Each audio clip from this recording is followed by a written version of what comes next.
I think there's a lot of challenges right now because of COVID. Thank you for your comments. How'd you say that? A shameless plug? I like that.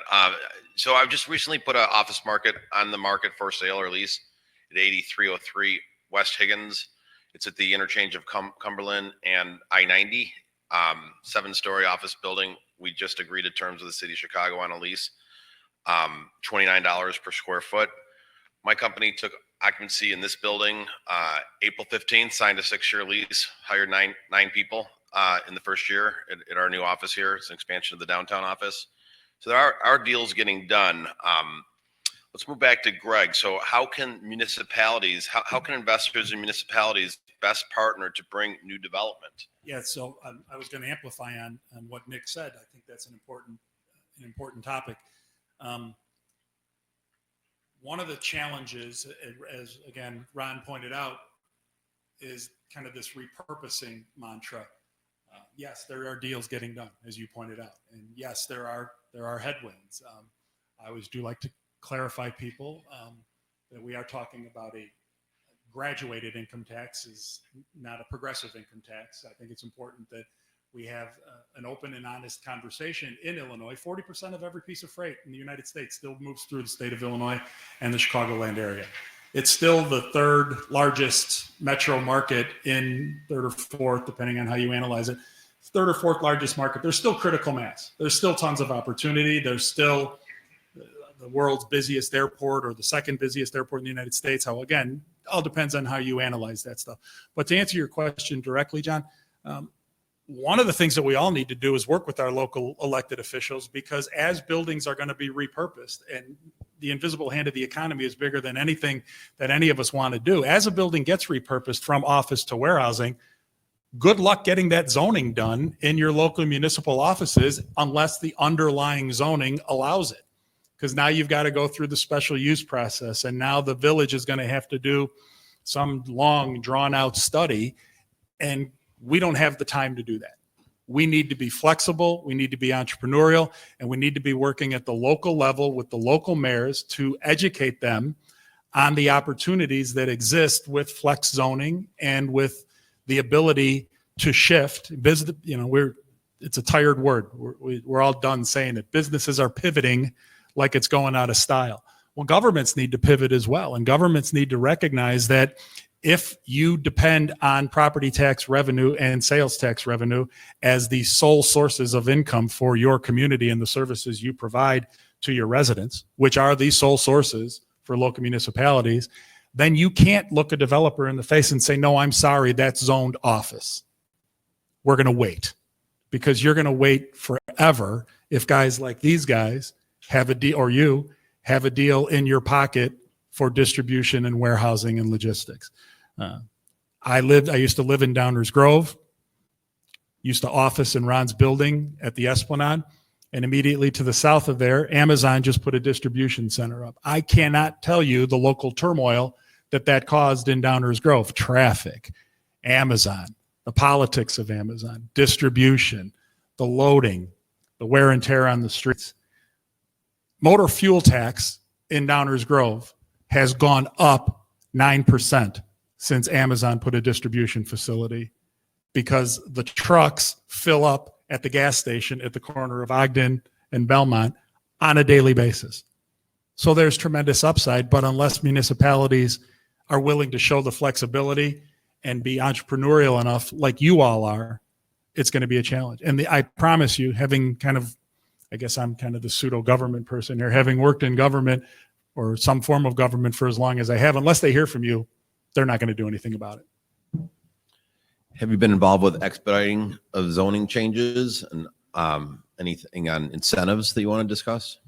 Well, I mean, I have a personal feeling on incentives that typically they're a race to the bottom, and that incentives are typically done to levelize the playing field to a competitive set. So if a business is looking at Texas, or a business is looking at South Carolina or Florida or whatever, and they do a full-blown tax comparison, sure, an incentive should be considered to try to levelize that playing field. But the question is whether or not there's additional resources, additional assets, whether or not the overall opportunity for that business staying in Illinois versus leaving Illinois. Look, the reality is Edge isn't going anywhere. The reality is that the current administration and the administration that I worked for in Springfield, they're believers in the Edge tax credit, and we can talk about whether or not they're meaningful, but they're not going anywhere because they help elected officials hang a skin on the wall. But for the most part, incentives are a rounding error in the business's decision as to whether or not they're going to locate somewhere. And they're nothing more than a show of goodwill from the local government that they want to be partners. I am an advocate for working with municipalities to get the permitting process through the halls of government quickly and efficiently with as few surprises as possible, and staying out of the way so that we can get these deals done quicker, as opposed to waiting for government to determine whether or not we're going to abate property taxes or put a TIF district in and everything that goes along with it. I mean, I'm proud to say DuPage County has no codified incentives on the books. If a business wants an incentive in DuPage County from DuPage County, bring it to the attention of Choose DuPage. We'll run it up the ladder, but the legislative body has to believe that the incentive is worthwhile in order to move forward with the incentive.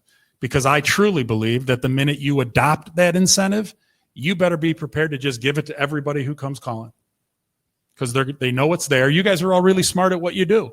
You know it's there, and you're going to ask for it each and every time a deal gets done. So why not just lower your taxes to that rate, to that effective rate, and put it behind you? At least that's my feeling. Ron, would you like to add? Well, I guess this is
community. There are deals being done, and whether it's extensions or whatever happens, people don't want to make big new commitments, so they're going to be just reworking existing leases for a period of time, working that way. So we're in a COVID time now, but that won't last forever. So the younger people in the audience, the suburbs will have a better future than they've had in the last 10 years going forward, I believe. Thank you. And you didn't mention earlier about the positivity in residential real estate in the suburbs. So a lot of people have left the city because the amenities are sometimes not as available as they were before. So you would think that some people don't want to live down there. They might not want to work down there anymore either. So that should be a positive effect, but we haven't seen it yet. Have you, Nick? You were mentioning yesterday on the call. Yeah. So, certainly hearing about inquiries being made. I think there's discussion that is happening. But I think more, like you said, from a residential standpoint, we're hearing about more people leaving the city and coming to the burbs. I think there's certainly fears of density and safety issues. I have a daughter that went to Loyola. She lives in Old Town. She told me the other day, Dad, it's not as fun to be in the city as it was, when I was in college. Obviously, you can't do as much. I think the suburbs have a lot to offer as far as, great access, great schools, less congestion, lower occupancy costs. I think there's a lot of really quality buildings in the suburbs that just have kind of been pushed aside. For many years, we saw the migration from the suburbs to the city, and the city gave a lot to get those companies to come down. And, I think realistically, there's a great reason to come back. And, I think we're going to start to see that. Tenants really just can't up and leave right now. Many tenants are on longer term leases. So unless they really, really wanted to buy out of that lease, they're going to be in the city for a while. What was happening pre-COVID is that we were starting to see more expansion from the city to offering satellite locations in the suburbs. I think that's going to continue. That may even accelerate.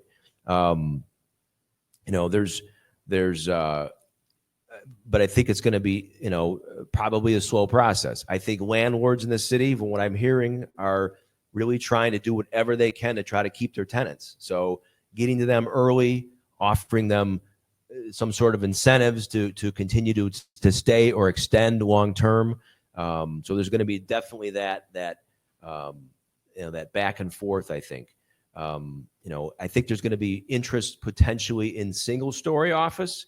It just offers more safety, easier access. I think that's probably maybe a down the road thing, but we're seeing interest potentially in that as well. That's kind of what I think. I don't know what Greg you think as well, but that's what I'm seeing. Well, I mean, the statistics bear out what you're saying. That 20% increase in closed sales in the last 2 months in residential real estate from a single family perspective. Median sales price increase of 12% in single family residential, 11% for condos. Days on the market going down by 5.6%. The inventory of homes available in the market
business district.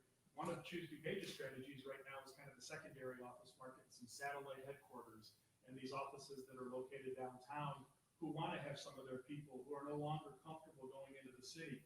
Come out here to Itasca, come out here to Schaumburg, come out here to Downers Grove and open up a second office. Well, if they don't have a first office in the city, they're not going to come out to a second office. So I was proud that I took brief for it. I was proud to sit on a recovery task force for Chicago.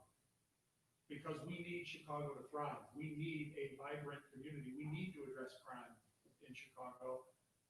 Otherwise, people are going to look at Dupage from a global perspective, foreign direct investment as part of that same market. So yes, I agree with you. And somehow we try to subtly market that, but we also are proud of the fact that we're near Chicago and we have to continue to promote that. Just my opinion. We're in the world's largest inland port. You can't get east and west without going through Chicago, I-90, I-80. There's no way around it. We've got 12.3 million, 12.5 million people here. The critical mass is here. Business is not going to leave here. And I heard investment demand is actually up. East Coast, West Coast, Texas money goes a lot further here. Move on to the next question, also for Greg and Nick. What are the current future trends of companies locating to the suburbs? We kind of covered that, but. Well, but let me amplify it because Ron brought it up. We were marketing it, the coolest office spaces in Dupage County, and the open spaces, and the repurposing of all those spaces, and the collaborative spaces. And we opened called Innovation Dupage. It's the 1871 of Dupage County to try to address what the market was calling for. Is the market calling for that anymore? I don't know anymore. Did we repurpose all these buildings? Did we go out and work with developers and brokers and the like to say, hey, look, if you want to attract these businesses, we want to work with you and we want to streamline your operations and permitting, et cetera, et cetera. But is that what the need is right now? So I think that's a big unknown, John. I'm not sure that we know what businesses are looking for post-COVID. So again, we've got more questions than answers. Uncertainty continues. Nick and Ron, what are the current leasing and financing trends? I know inflation's very low. You mentioned something about the recourse and equity versus debt. Want to take a crack at that, Ron? Sure. And most the banks until with COVID, some of the banks have really pulled back on just doing nothing. They were all recasting existing loans. They were working with other aspects of the bank. So some of our lead bank, one of our lead bank, which at one point we probably had $400 million in debt with them, they're basically out of the market right now for a new deal, just because their people were so busy producing those PPP loans. Everybody became a PPP lender, not a real estate lender. We expect that to start to change, but pre-COVID, if we were doing an acquisition of a building and we put 60% debt on it, if the building was 80% leased, I could do that non-recourse with just some carve-out loans for bad boy acts where we would guarantee those. But that would probably price at 250 over LIBOR. Well, LIBOR is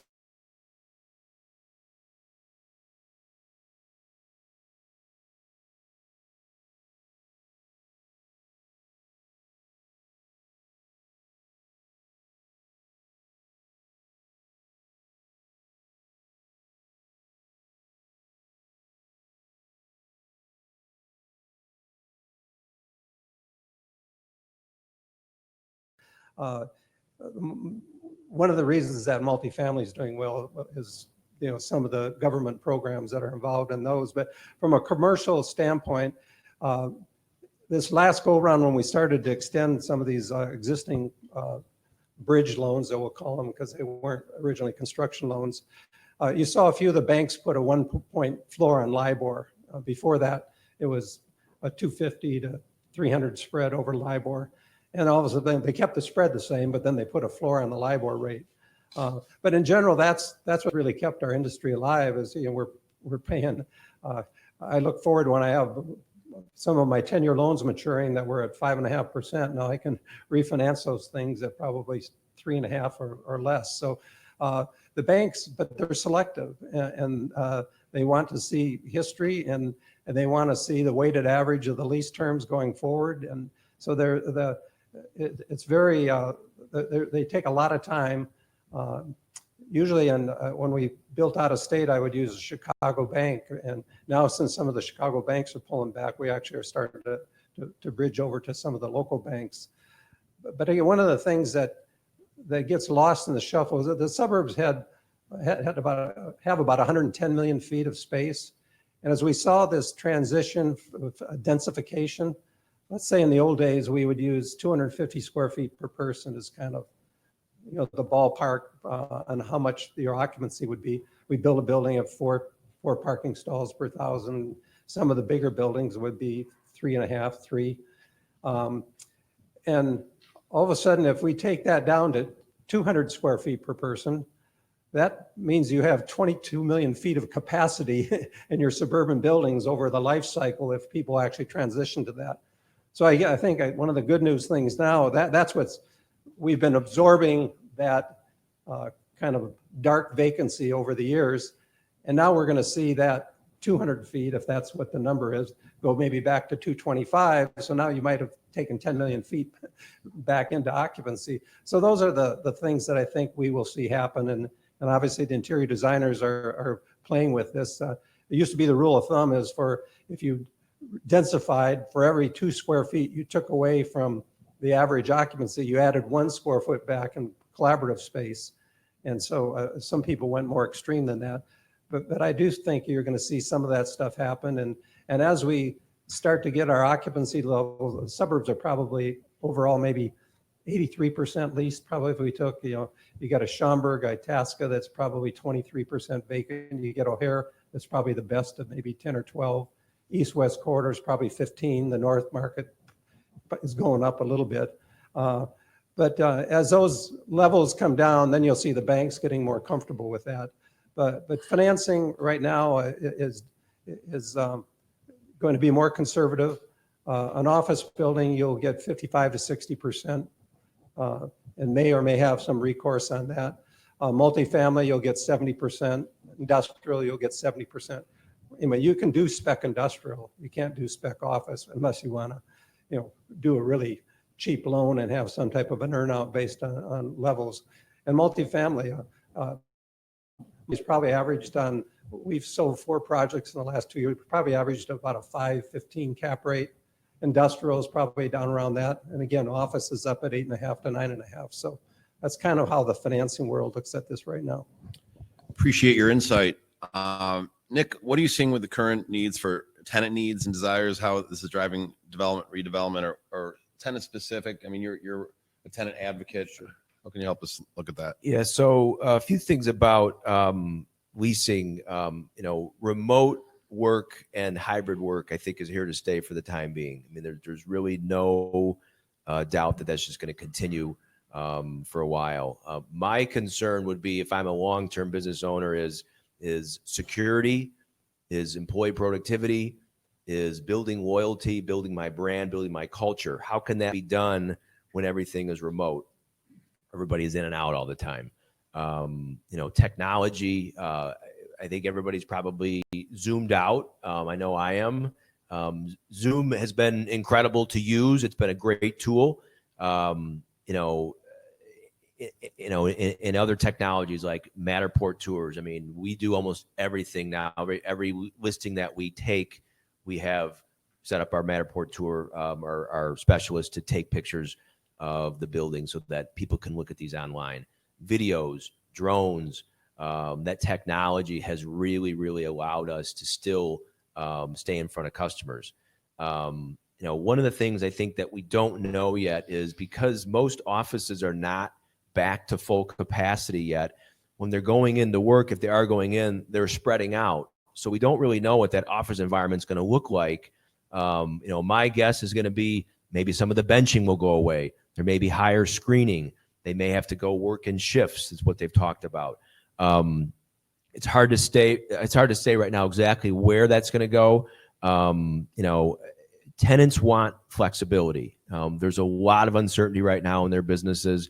So if tenants have to make a decision on, let's say, a renewal, more than likely they're probably going to try to do something short term. I had a deal earlier this year, right as COVID hit. It was a 4-year lease, probably 10,000 square feet. Right after COVID hit, they rethought everything. We didn't get the deal done. We did a 7,000 square foot space for 1 year. Okay, they pared back completely. I have another client looking at renewing right now. He's got an option for 5 years. He wants to do 2. Okay, he just doesn't know where his business is going to be, and he doesn't want to make that long-term commitment. So flexibility is really, really important for tenants as far as term goes. They're worried about staffing levels. They're worried about cash flow. If they can put off big decisions, they're definitely going to try to do that. We have a deal we're working on right now in our office, and we're representing the tenant. The landlord is doing this deal for zero money. All right. He wants a strong long-term tenant in his building, and he's hoping that if he does his job, that he can get them to renew at some point in time. So I don't know how viable that really is. Probably not long-term, I wouldn't think. One thing we are seeing is somewhat of a bright spot in the suburbs is because there's so much work from home. I have 5 kids, and when this hit, thank you. My 2 kids in Chicago that were working came home for a while. My 2 kids in college had to come home for a while. My daughter in high school, my wife was a principal. I didn't have 7 workstations. So I think what's happening is there are popping up in some of these suburban downtowns these these concepts where people can go in and have an office or have a hot spot where or hot desk. They're able to work daily or weekly or monthly to get out of the house. Maybe their main office in the city of Chicago, but they can't possibly, they just can't go there. So they go to these places and they're able to work for that period of time. So we're definitely seeing some demand for that, more individual demand. But if there's 15 individuals working in a 3,000 square foot or 4,000 square foot space individually, I mean, there's certainly absorption happening there. I think some of the main concerns that tenants have are wellness and safety. Okay, they want to make sure that their employees physically are safe, physically are well. So from a property management or landlord standpoint, making sure that janitorial, all the touch points are they're on top of those things. In my opinion, and this is just kind of me talking, video communication is great.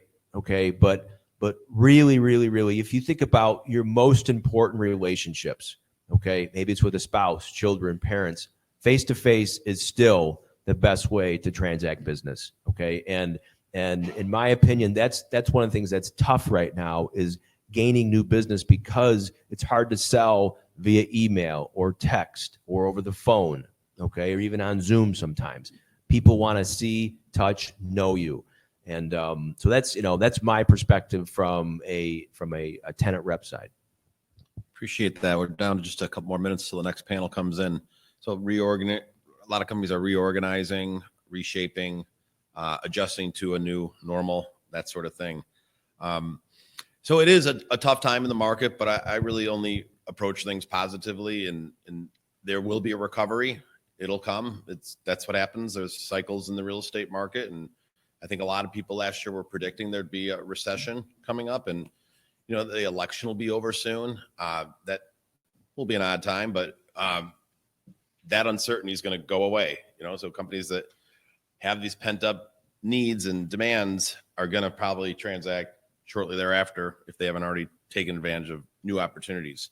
Last thing I'm going to ask you guys, any predictions? I know it's always dangerous and you're probably going to be wrong, but why don't you each give us your guesses? Well, the one thing you have to say is that in the Chicago suburbs, we're going to deliver space to a user at literally half the cost that you will down in the CBD. Now we have the Cook County, DuPage County, Lake County differentials, and obviously that is going to change. In DuPage County, you're going to see real estate taxes on an office building $2.5 to $3 a foot generally. Cook County, you're going to see it from $3.5 to $7, and the 3.5 is because of vacancy. It's your vacancy adjustment. But once you're fully leased, and so that's the thing that people are going to look at. DuPage County, we're going to look at, and Lake County's actually gotten a little higher now, but you're going to look at real estate taxes and operating costs at $10. Cook County, that's going to probably be, suburban Cook County is going to be closer to $15. Lake County, probably 12. And so there's some differentials there, and that's where our public officials are going to have to be concerned. But bottom line, any of these suburban locations we're going to deliver space at half of what it is for a comparable product downtown. So that plus this migration and COVID, all those things and de-densifications, all those things I think spell a little better future for the suburbs. And the question is timing and the ability of an owner to bridge this trough in the market. And if you've capitalized yourself well, you will. If you over leveraged, you're going to probably not be around for the next cycle. Yeah, ditto, with one caveat, if I may, because you asked for a prediction. So I'll give you a prediction, and I hope I'm wrong on my prediction. But as we look around the room and the way we've all done business over the last 20, 30 years, because we're all seasoned veterans, and we always talk about millennials, but we don't talk about Gen X, we don't talk about Gen Y, we don't talk about Gen Z, who grew up on screens, who are comfortable with screens, and who are not zoomed out. And my fear is that that comfort level that they've had growing up with screens is translating very nicely into their version of the work world, which is coming behind us, whether we like it or not. My middle daughter works for Commonwealth Edison. They've already announced that ComEd, they have 3 tiers.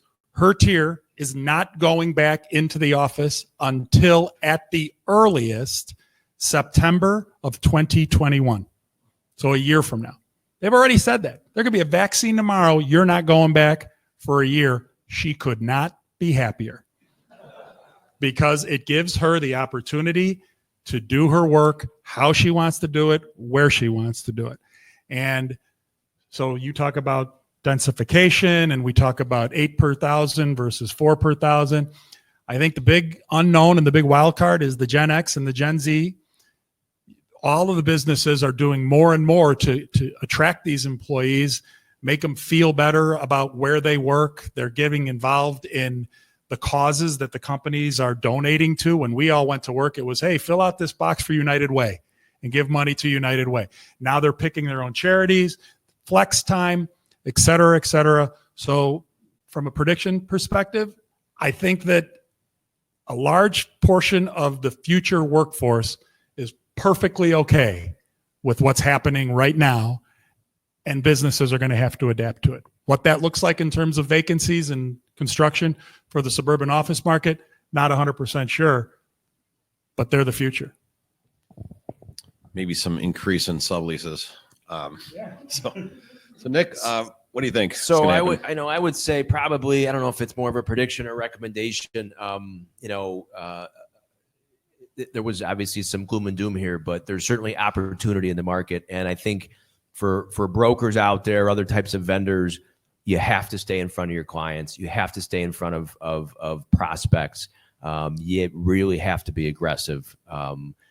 So I think the suburban office brokerage, we've had a number of brokers at our office leave the business. I think it's going to probably contract a little bit more possibly. And that means opportunity for more of us, because when this comes back, okay, there'll be a lot of opportunity. But now is the time to plant those seeds into those referral sources, into those prospects, people that are 2, 3, 4 years out from expiration, getting in front of them and making sure that you are, their person when it comes time and they want to make that decision to make the move. So. Fantastic. Again, our sponsors are scrolling behind me. Appreciate it. We couldn't do this conference without their help. Thanks to John Mickey and the Real Estate Journal and Bridge for letting us host the event here, and appreciate it from our panelists. Let's round of applause.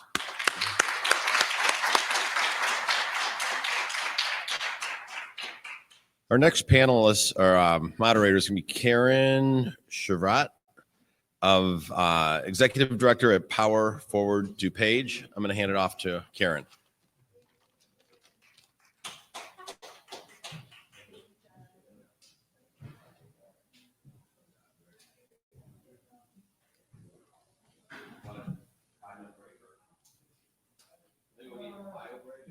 Yeah, I was perfect.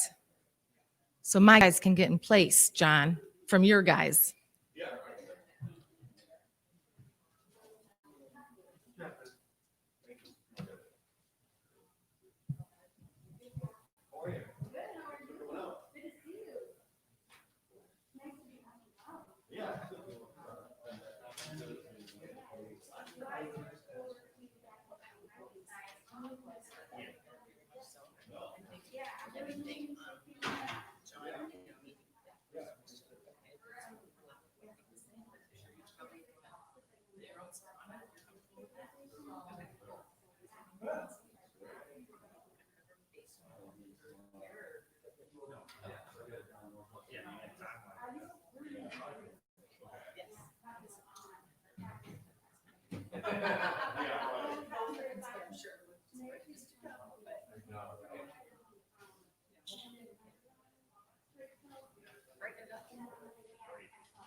How are you?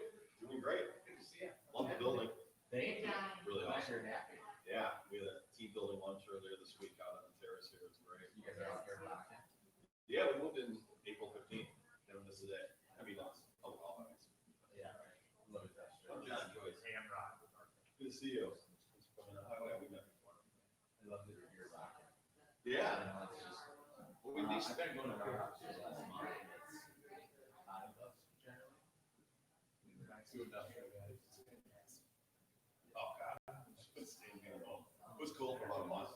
Yeah, this was like, but yeah, we have 12 workstations and 10 are filled. Some more cubes out there. You showed us the suite initially, I think. I don't know, Rob and I didn't feel like there's a fear over.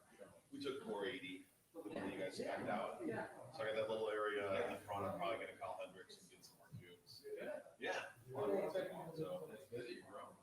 Yeah. So far, so good. It's got to take chaos and find opportunity somehow. Yeah. So, feels okay. A little open office out here. You know, whatever the deals are. So good luck on the panel. Can you go see if there's if you can get me a napkin, like a dry napkin, please? We've had a lot of prep tonight. We full prep.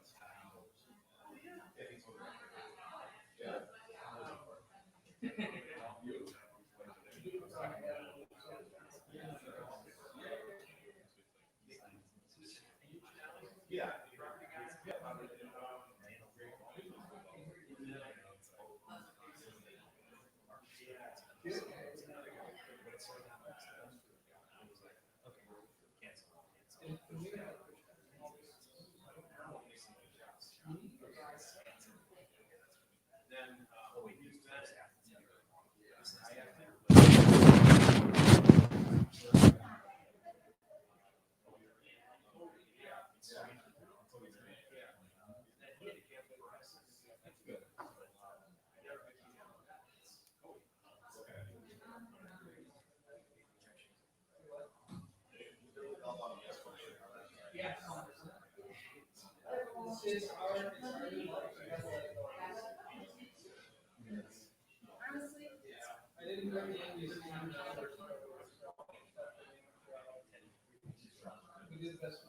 That's exactly right. That is exactly right. And those,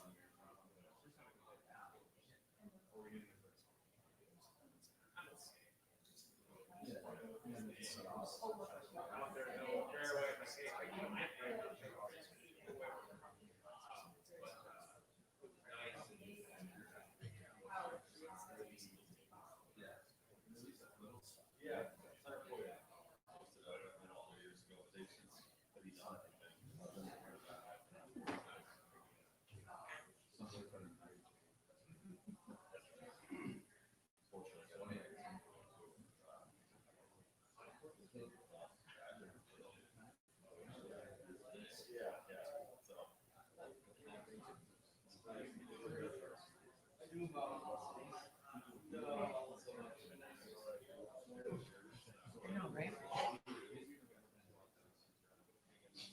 Well, I think we'll be okay. I think we'll be okay with how we discussed our game plan.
John must be out there rallying the troops to come in. Oh, perfect.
Hello.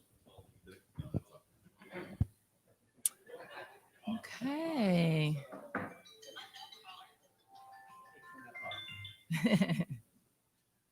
Unknown calls at the wrong times all the time.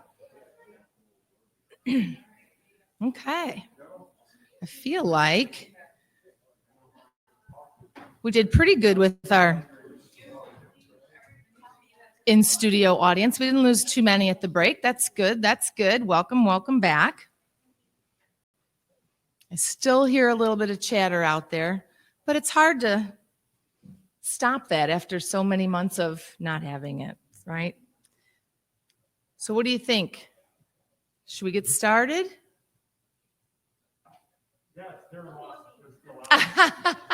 I like it. I like it. We're going to go ahead. We're going to go for it. Well, good morning, everybody. And thank you for being so patient and for sticking around here for the second panel. My name is Karen Charvat. I'm the Executive Director of Power Forward Dupage. We act as a professional partner with businesses and individuals to help ensure electrical, energy, and communication projects are safely completed on time and on budget.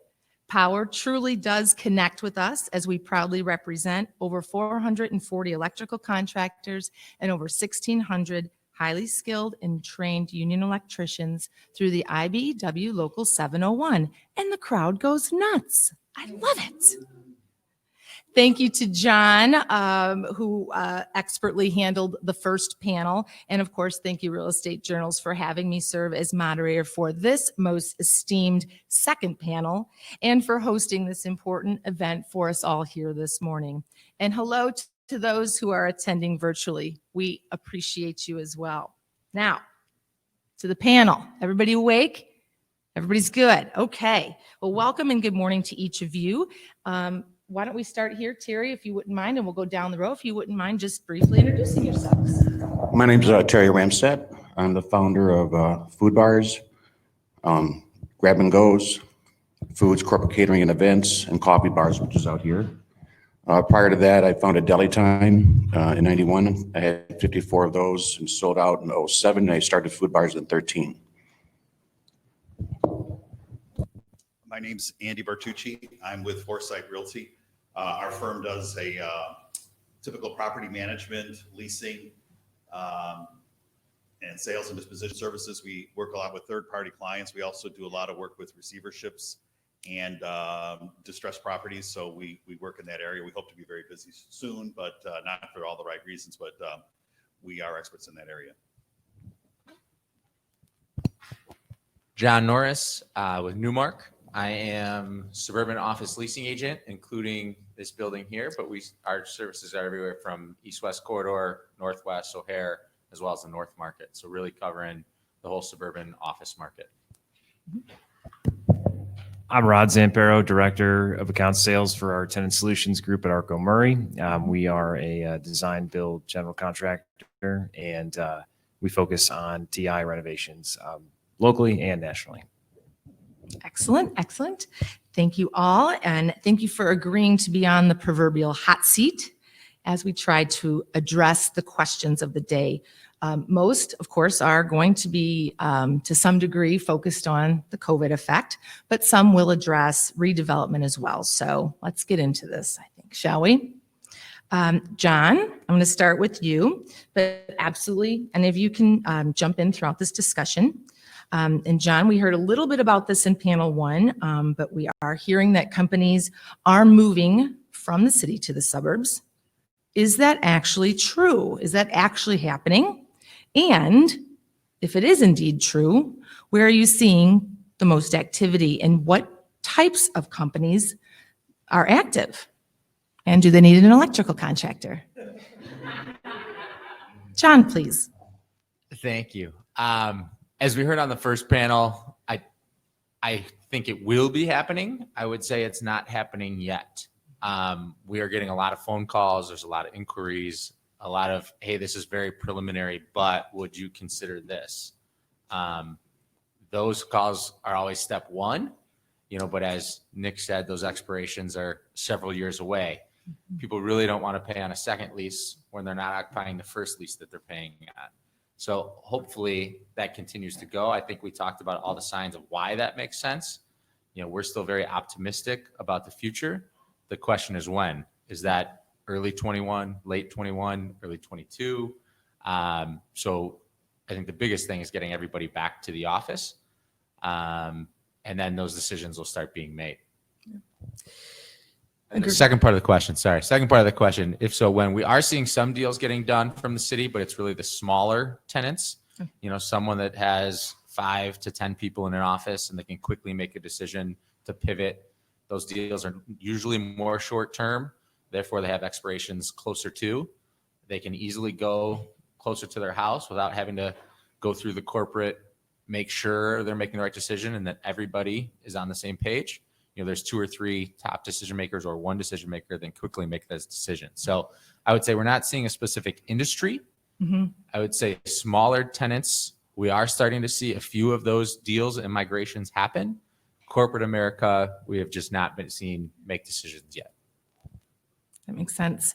And you know what? Just kind of popped up like a follow-up to that. And Nick, I think you'd probably be adding on a little bit to what Nick addressed as well. But, today's tenant needs and desires, how are they really driving the redevelopment piece? I think all tenants are still trying to figure that out. Yeah. I think their employees don't know, one, what are they comfortable with? And as we talked about the other day, I think what they're comfortable with day one is going to be very different than what they're comfortable with on day 100. So getting back to the office and everybody being flexible together, what makes you comfortable, what doesn't, and two people that sit next to each other might have very different answers. And so it's always going to be evolving, especially for the first year, I think. But I think the biggest thing is getting everybody comfortable. And, smaller, more local companies having that fluidity, more easily adaptable to the change as well, I would think. Andy, I'm now going to turn to you and ask for your thoughts. Property managers, owners, ownership, doing anything different? That's one way to look at the question, or you could say rather, what could they or should they be doing differently really to attract new tenants in this bold new world we find ourselves in? Signage has become very important. Mhm. Reminding people to wear masks and working with the cleaning contractors to make sure the space is clean. We had a case where a person had someone with COVID in their office. So Sure. you bring in the extra cleaning crew, you evacuate the building or the floor for the evening, and then you spray the place with the cleaners. So I think we have, as from property management, we've got to be very responsive to what's going on, and that's what good property managers will do. We haven't seen a lot of people. I mean, it's just hard to keep the business going when there's so few people in the building. So we haven't seen a lot of people here. So there's a lot of cutbacks on staffing and needs. But those that do come in, we just want to make them feel safe and secure, and communicating with tenants is very important. Really letting them know what you can do, and also finding out what their needs are and trying to address those. Absolutely. In fact, that's what one of the things I wanted to ask you specifically is if you were seeing tenant employees come back. And I know we talked a little bit about that. And yeah, at least in the buildings that we're familiar with and manage, it's very few. I mean, we talked to Terry. I mean, I think we're similar to that. We're seeing less than 20% of the occupancy in the buildings. Some tenants won't come back at all. Some have very minimal staff coming in, or people for a few days a week. So it's varied across the board depending on your business. In real estate, we're considered essential as well. So in our own office, we've had people coming in, but we've only gone in the office 3 days a week ourselves. Mhm. And people have a lot more flexibility since we can do a lot of our work from home, and our phones are forwarded to our cell phones. Sure. So we're always available anyway to the tenants and the building owners and managers on site. So it's given us some flexibility to do our jobs in different places, but right now we're not seeing people back in the office yet. Terry, good morning. Let's hear from you a little bit. And thank you for sponsoring the breakfast this morning. As founder of Food Bars, I'm interested to hear your perspective on all of this. I imagine that you've had to pivot pretty dramatically since March, and just wondering if you could share with us how you've really kind of had to reinvent yourself and your brand, and what that experience has been like. Well, I got my butt kicked. I'm only in office buildings. So March 17th, I've had 13 stores closed, and I was days away from signing a 4-building deal, right? Then COVID happened. So I had to first thing I had to do was renegotiate 17 deals. That took 3 months. They're all different. No more base rent. I won't do it anymore. So a lot of my deals have subsidies in them now because they want me to open earlier than I usually would. I'm opening this one Monday in a phase 1. So I developed 4 new menus. A phase 1 menu with grab and go with products that basically have a long lifetime. A phase 2 that has fresh product. A phase 3, which is smaller than my current menu, where we actually serve people again. And a phase 4. Miraculously, I also signed 4 new deals during this time. I just don't know when they're all going to open. So it's been rough. Been really rough. So anyway, that's pretty much it. I mean, Well, we appreciate what you've gone through. And as we talked yesterday, I think it's pretty amazing for any business owner to have to pivot once, but multiple times, and delivering now a whole new menu and 4 times over what you've done is really quite tremendous, and it's very commendable. Then the ones that I did renegotiate, Mhm. I had to do it a second time. That's what I mean. And I pivoted to the Some- point where actually it fell down 3 times. So sometimes my glass is half full, sometimes it's half empty. Yeah. After hearing what Greg said in his prediction, it's half empty right now. Well, that's just Greg, Terry. Come on, I'm in charge of this panel, and we're going to be happy, doggone it. That was Greg. Oh, hello, Greg. I thought you left. You're still here. Well, Rod, I haven't forgotten at you, and at this point, you actually should probably go outside and get some more of Terry's coffee. It's fabulous. And we're going to circle back to Terry here in a moment. But Rod, I'm curious to know what COVID has done, to construction pricing, to, projects that might have been already underway or projects that, you've moved forward with since the pandemic began.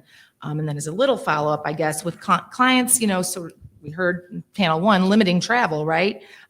Really turning to virtual. How have, construction approvals and the progress updates and all that documentation changed? It's kind of like a 2-prong. Yeah, absolutely. Thanks for that. So Sure. I think kind of just going back into history and seeing when we have, economic impacts like this, generally construction pricing, construction impact is lagging economic impact by 8 to 10 months. That's due to backlog, projects already in motion, things that are moving. So we looked at this and we said, all right, what does this impact doing to construction pricing? Construction pricing can be boiled down to materials, labors, and soft cost, right? So we looked at data set of a bunch of our projects across the country, different geographies, different project types, different sectors. And kind of what we realized is, I think people know construction pricing had been on a trajectory, increasing year over year pretty steadily. And in analyzing this data, the numbers have been impacted in such a way that it's almost leveling out right now. So if you had been planning a project at the increased trajectory of construction prices in early 2021, chances are the costs are actually going to be lower than what you had planned for because of that. So, and then, the virtual thing, right? It's like we're all used to it. We're in a virtual event right now, right? So our customers have become a lot more accustomed to seeing projects, seeing job sites, seeing progress through virtual means, Which is interesting because historically, Yeah. the construction industry was a little bit lagging behind in all of that. So That's exactly right. So, we've ramped up, some of the folks before mentioned the Matterport. It's like we'll do weekly Matterport scans of our construction progress to show our customers how things are going. Webcams they can log on to, a lot of FaceTime. We've done punch lists virtually now too. So things that we before thought, hey, we couldn't do this, we are doing now. And I, just on completely separate from everything else, that's, I think, the frame of mind that we all have to be in. I mean, there's so much that we've never done before that we find ourselves doing. And I think for us to kind of get out of this, that's exactly the mindset that we all really kind of have to take, is that we can do it. Don't know what that answer is. And panel 1 tried to answer it as well, but you just have to kind of adopt that mindset for sure. Rod, just one more follow-up to you, actually.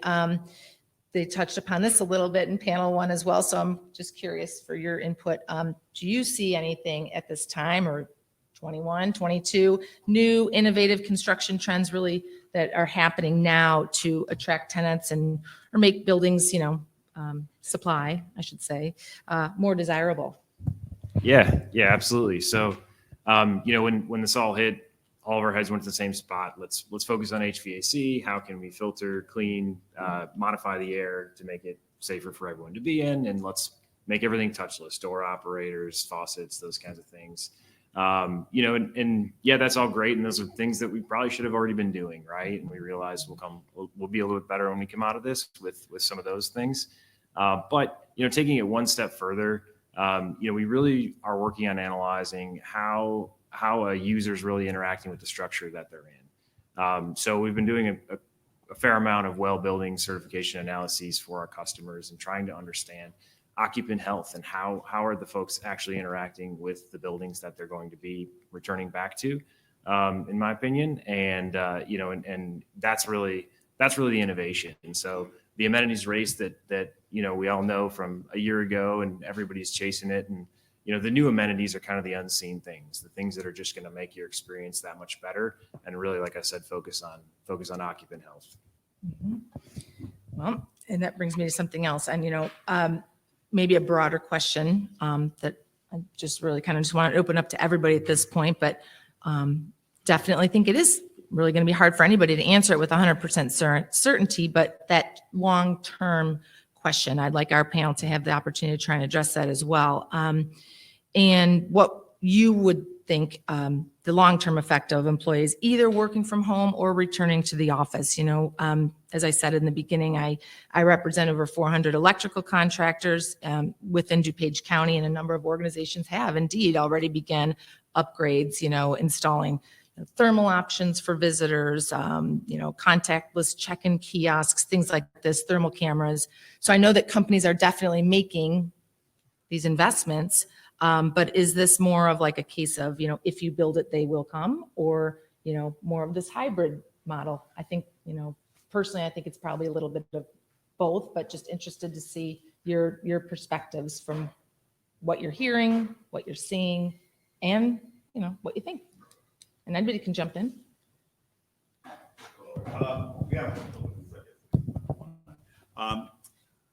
With every great problem, you have great solutions. And I think, this is certainly a time where we've been challenged like never before in our lifetime. And I think we're going to learn something. The flexibility of being able to work from home, I think that was something people wanted to try. And it's been a forced experiment. In most businesses, I know that's not true in all businesses, but at least for the people that have experience and know what they're doing, they can do it from home. It gives them a lot of flexibility. Certainly young, as we said, some people are very comfortable in front of the screen and doing these meetings. That's fine. There is a need, though, for building a culture in a company and providing that kind of space. So I think we're going to see a hybrid. I think this, at the end of the day, and I don't know what that day is, if it's 2 years from now or 5 years from now, I think hopefully we'll see a better life balance for people. I mean, it's good to be able to be home some days and take care of some things and still be able to work. And even from I'm very concerned about the environment and, people not having to drive or travel millions of miles just to see a client for a day and go to a hotel overnight. I know it's hurting the hotel industry and the airlines industry.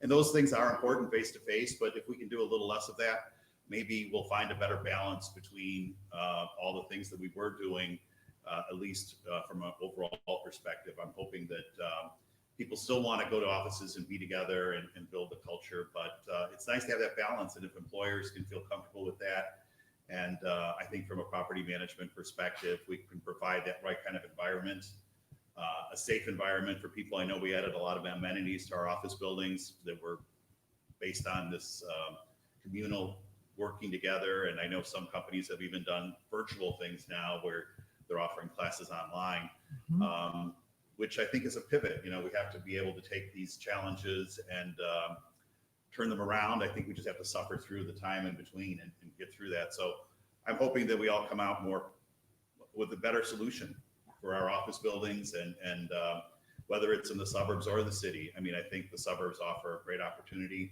There's a lot of space available if people are looking. We certainly have that available, especially depending on the submarket, but there's a nice balance there that we can hope to achieve after this pandemic.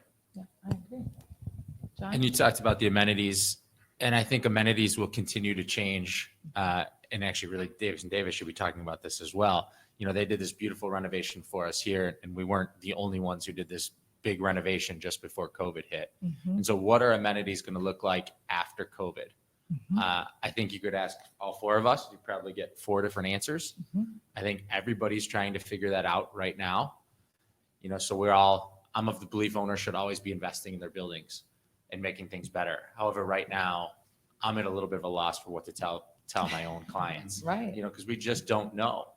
I personally believe that people still want the same things, the same environments, but they want to feel safe doing it. So there's going to be changes. Even it's going to be the natural light. It's going to be a lot of the same collaboration areas or lounges and things like that. People still want to have fun in that work play, but they want to do it safely. So there are going to be changes. We just have to figure out exactly what that looks like.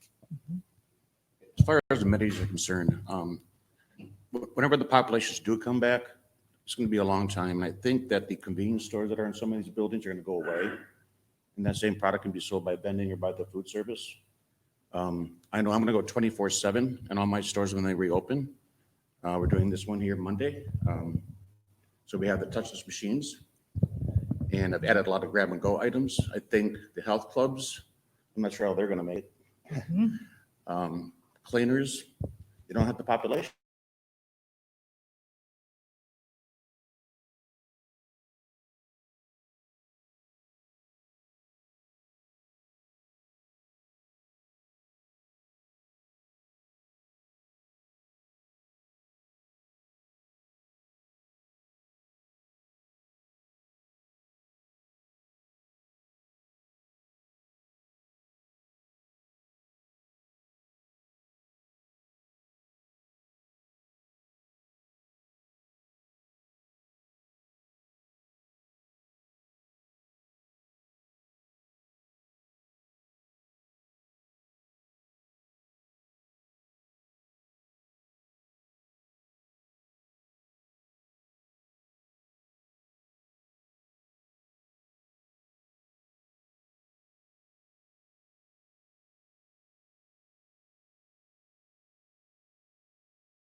Right now.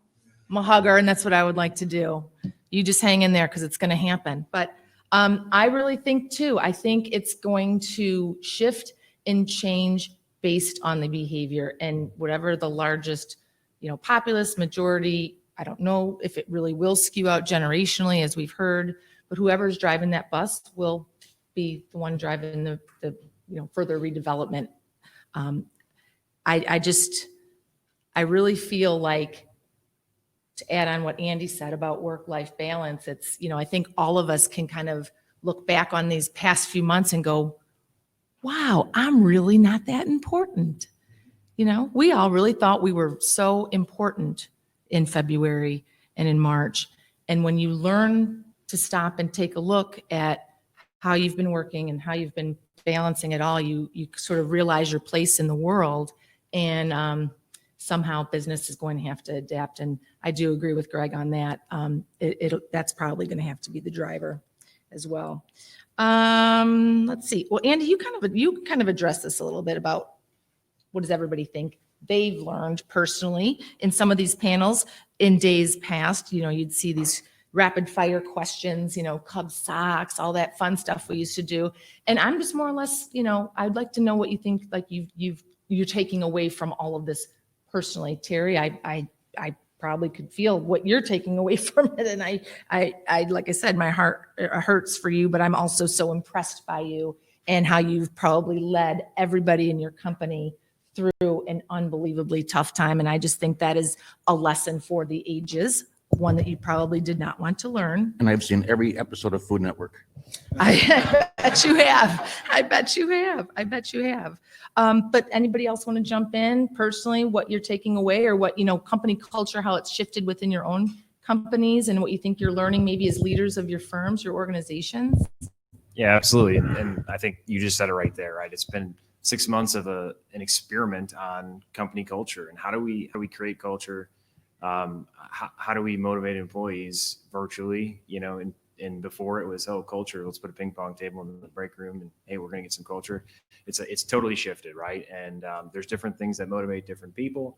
There's different ways to be successful, but we're going to learn how to come out of this a lot better. And I fully think we're going to learn how to make the places that we work, better for occupant health. I think the number one thing I've learned, and I think a lot of people in the brokerage community have learned, is just flexibility. I mean, all of us have generally been flexible of where we work, how we work already, but it's not like there's a cut and dry way to do things. And I think companies realize that, owners realize that, amenity providers realize that, everybody realizes we're all in this together and we need to work together. And I think everybody's become stronger with that flexibility. It's not always, hey, I have to do it this way, and if you don't like it, get off the boat. Now it's okay, let's work on this and figure it out together. Yeah. So I think that Mhm. flexibility is the key word coming out of it for our team. And empathy and compassion, I feel like, is coming to mind as well from leadership, from what I've been seeing. Yeah, I think, talking to our tenants and our owners, staying in close communication with them. I have some clients that are very reasonable to forgive rent or do forbearance with tenants because they understand the situation and they have the depth of capital. And then you have other owners that really want to pursue the tenants. And there is an open line. I mean, it depends on the situation. I mean, with retailers, certainly it's different because they were forced to be closed. We're fortunate in the office industry that most businesses can stay open. So that's given us some flexibility, but I think being persistent and communicating with both your clients or prospective clients and the people that occupy the buildings and finding out what their concerns are and adding additional signage or requiring masks or, keeping the elevator traffic, which hasn't been a problem yet, but I think it will be someday. We'll have, limit the number of people in the elevators and work with our vendors to provide those safe environments, whether it's cleaning the air better. I mean, we talked about, there's ways to provide a healthier environment. I think at the end of the day, though, we'll have a better product to offer tenants and investors with buildings that are not just safe from COVID, but any other flu and diseases too. Hopefully that'll, and touching the surfaces and keeping those clean or avoiding touchless surfaces will help avoid some of those other kinds of viruses and bacteria that we get. So I think at the end of the day, we'll have a better product and a better service. I think so too. Do you guys have anything else here? You want to add anything? Yeah, one more thing. So Sure. during all my renegotiations, I've dealt with property managers, asset managers, owners, et cetera, et cetera. All of them but one have been very reasonable. So I feel good about that. No more base rent. So John, are there any questions? Can we take a moment or two? If there's questions from, well, I'm calling it the in-studio audience because that's kind of fun to say. But then we also do have the at-home, online, virtual, working from home, working from their car audience. They may also have some questions. Oh, a question. Yes. We'll go from online and then yep. Mhm. How are properties investing in their technology infrastructure to retain tenants? Did you guys hear? Anybody? As far as technology, the question was, how are investors or property or owners investing in technology to improve their buildings? I think, fiber has become a thing, 5 years ago, 10 years ago. It's like, oh, my building's getting fiber. Great. So I think a lot of people were positioned nicely coming into this. I haven't seen too many infrastructure upgrades that are necessary to do this, and with cloud-based technology, things are going up there and it's a lot easier to connect to. So I think it's a good question. It's a valid question. I haven't seen too much other than the technology we talked about with the touchless and the HVAC. I just add that given the times that we're in, our owners haven't wanted to make a lot of big investments at this time, but I think that certainly technology and being able to provide, and we're seeing a reduction. We used to have a lot of offices that had data centers in their space with extra HVAC and extra fire, special fire protection, and those things are going away now with this cloud-based. So I think the buildings will have less of a electrical load and infrastructure load, but then we'll want to increase data capacity because everyone is wireless. Everyone's got a wireless phone, and the phones are digital now as well. So I think electrical contractors will be seeing a lot of work. If that would be the first thing we do, you know, that's an important part, running wire and also ways to keep the building safe and clean. Absolutely. I'm at the Esplanade. Didn't you guys do something with your HVAC where it circulates the air different? Was that post-COVID and that's why you did it? Yeah, we've had UV lighting and some things like that. Oh, mhm.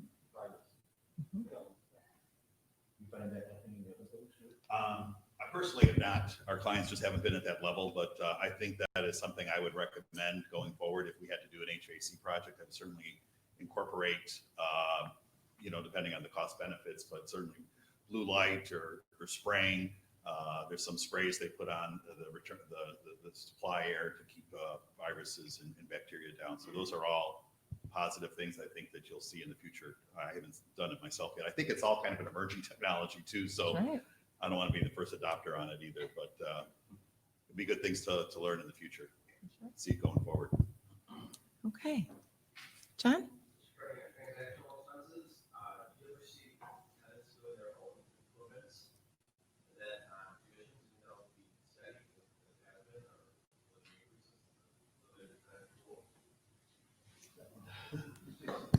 Who's asking on the commission?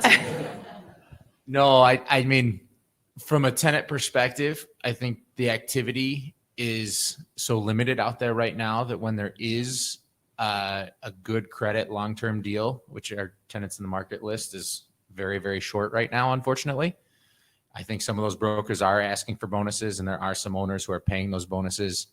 On the whole, I think the commission structure will basically stay the same.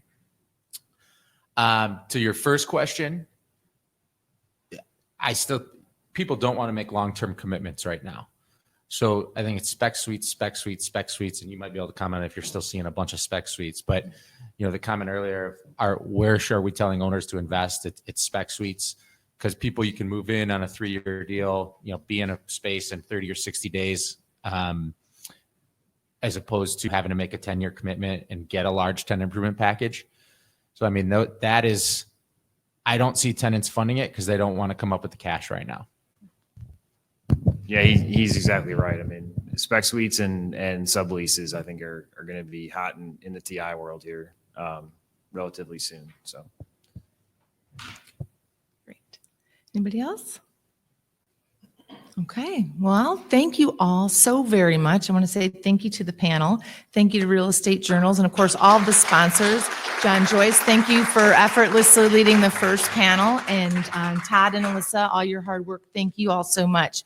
And that's it. We hope and wish that you all have a safe and healthy weekend and year ahead. Thank you so much.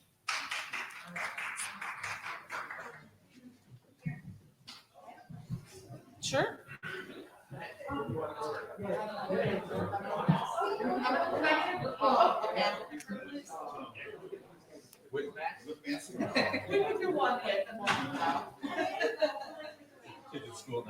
One picture of Matt. Socially distant. Yeah. I think we either have to over here just because of the lights. Yeah. Maybe if we go by Terry.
I told him to let the race, let go.